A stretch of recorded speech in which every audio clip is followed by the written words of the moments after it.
What's going on, ladies and gents? Welcome to today's video. I'm Matt over at D.S.R, and today I'm taking you through the top 5 things I hate about this Aprilia Tuono V4 Factory 2021. But as always, before we get into that, let's roll the intro.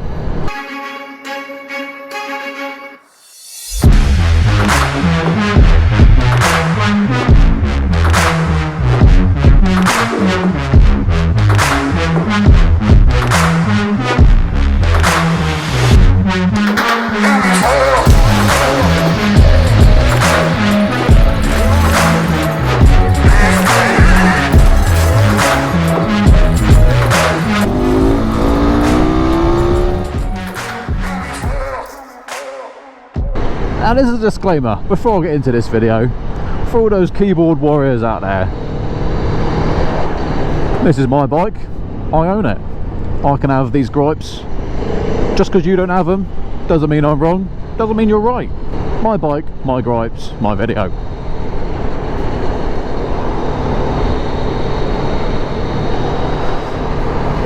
Now we've got that out of the way, pushing on to number 1 of the first thing I hate about this bike is the neutral. It is getting into neutral from coming to a standstill. For whatever reason, whether it be me, my fat foot, the way I do it, whatever it is, I seem to struggle. 9 times out of 10, I'll be going from first to second, second to first, until eventually I can get it in. What I do nowadays is I just leave it in first gear, hit the kill switch, and just leave it like as it is. I made this comment the other day, and I threw Zoe on it, and I got Zoe to put it into neutral, and sod's law, first time she gets it, she does it again straight in, does it again straight in. So probably me, not denying that, but it's one thing that annoys me. So there it is, that's number 1. Coming in at number 2, this is probably more pertinent and other people would have found this out. Cruise control. Fantastic that this bike has got cruise control. My only gripe is that on the left hand side of the switch gear, it's on the top right hand corner, right next to your mirror and the mirror arm. So to turn it on, I need to force my finger in between the mirror arm and the lever to pull it to the left hand side. That's the first thing that annoys me. The second part that annoys me about it is when it is on but you're not actually using it, not only have you got the green light on the left hand side that flashes constantly, on the right hand side you've got a white light that flashes. I know I've turned it on, you don't need to flash constantly. This will be more annoying, let's say at night time, if you're doing night riding and you've got these lights just there flashing at you. It can get very distracting.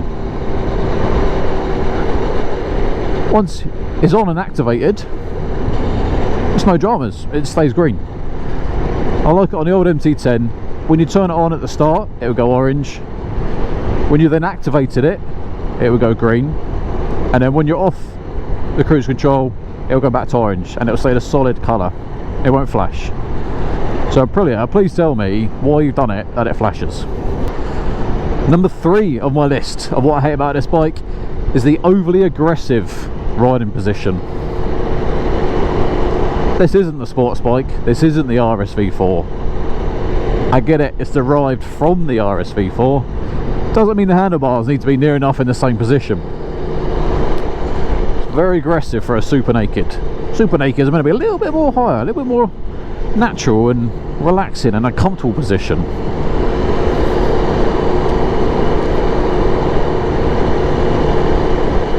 I come from my previous bike, which is an MT10, and that would kind of sit in a really nice natural position. Jump on this and I do find myself leant forward a little bit more to get to the handlebars. When you're getting on it and you are riding progressively, don't get me wrong, it handles beautifully. Just over a longer distance, longer day's ride or a little bit of touring, it definitely does start to get a bit achy. And for those of you that say it's meant to be like that, Aprilia wouldn't have done the standard Tuono with handlebar risers if they didn't think it was quite an aggressive position. To make it more tour friendly, they've got the risers, they've got a bit of a better position. They've changed that pillion seat at the rear. They've got grab handles. They've done that because they know this is an aggressive riding position, and that's fine. It knows what it is and it does it well. It doesn't pretend to be a high top super naked. It still annoys me. I'm getting old. I'm not as flexible as what I used to be. Being bent over like this all day long can get a little bit tiresome.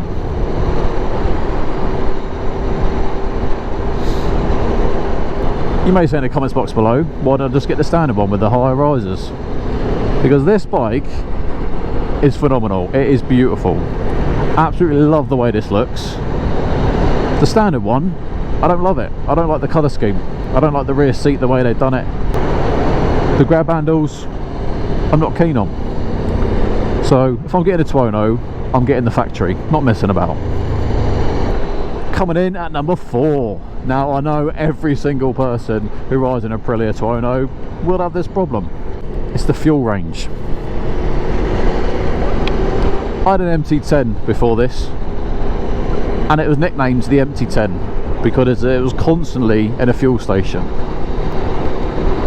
That thing, I'll be looking at about 100 to 120 miles before filling up. This is even worse. I'm looking 85 to 90 before I need to start looking to fill up. And now I agree. I can change the way I ride. I can be smoother on the throttle. I can have it in a higher gear. I can put it into Tourer. 100% agree. I could. But why would I want to? I don't want to ride like that. I want to have it in a lower gear if I want. I want to have it in second coming along here. Why?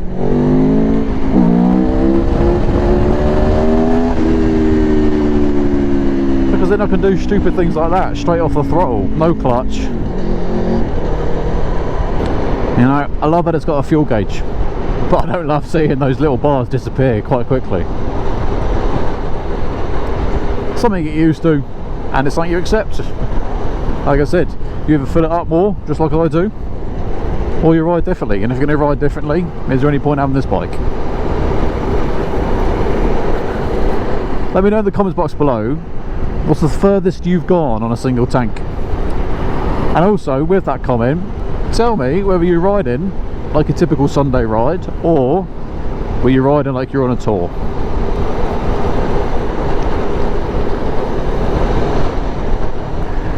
Now, so far, within my top 4, a couple of things I could change, whether that be aftermarket, changing on the bike, or just changing within myself. Something of it, like the cruise control, there's nothing I could do other than accept it. Number 5 on my list, probably the biggest surprise to you so far, and that is, I cannot come up with a 5th thing I hate about this bike. Hands down, this is the best bike I've ever owned. Everything about it is just phenomenal, apart from the last 4 things that I've said. Like, you cannot jump on this and ride it and tell me you don't like it. Just look at it. Before making this video, I sat down and I thought to myself, what don't I like? Those 4 things, they didn't come to me quickly, they didn't come easily. But genuinely, I cannot think of another thing I hate about this bike. So kudos to Aprilia for making such an awesome machine. Depending when you are watching this video, I may have already released the top 5 things I love about this bike. And if that's the case, head on over there, watch that video, and leave a like on it as well. But more importantly, if you have enjoyed this video, please make sure you like this video, give us a thumbs up, subscribe to the channel, and stay tuned for more content just like this. Until then, ride safe.